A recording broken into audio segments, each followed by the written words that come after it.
Balancing my career at Curtis, teaching, researching, and then the performance aspect is a big challenge. And I think about that a lot, especially now as I'm starting my 7th year full-time there. And as I look back over the 7 years, it was kind of an up and down. The first 2 years, I really put a pause to a lot of playing because I was thrown into teaching kind of last minute, just finishing my studies. I wasn't planning on doing it, but a position opened up and I said yes. So I found myself in the middle of August of 2016, all of a sudden having to prepare all of these classes.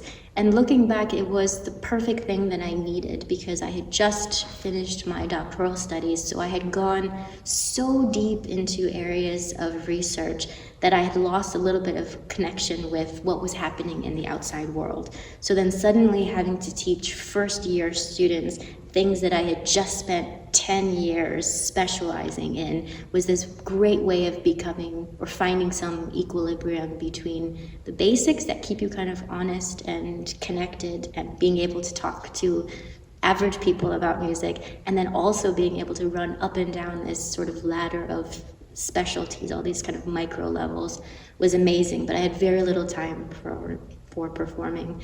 And the end of my 2nd year, I began to miss the practice of playing because I felt that I was speaking so much, but maybe playing once a month or something like this. So I was really missing, and I thought I have to find a way.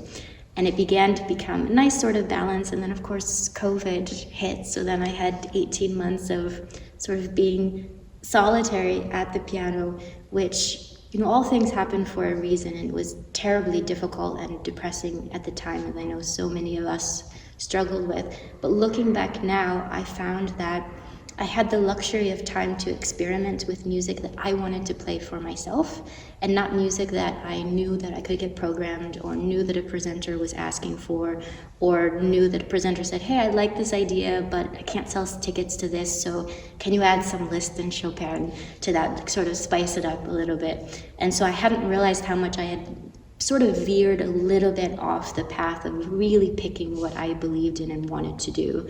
So I gave myself the gift for several months of just playing the music that turned me on to music again. And I found that I was falling deeper in love than I had when I was a teenager, and being able to do this for the first time.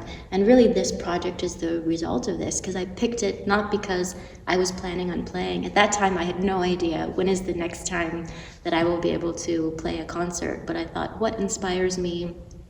What does the world really need to listen to and to hear about? What do I need to think about and to play? And this program sort of fell together from that.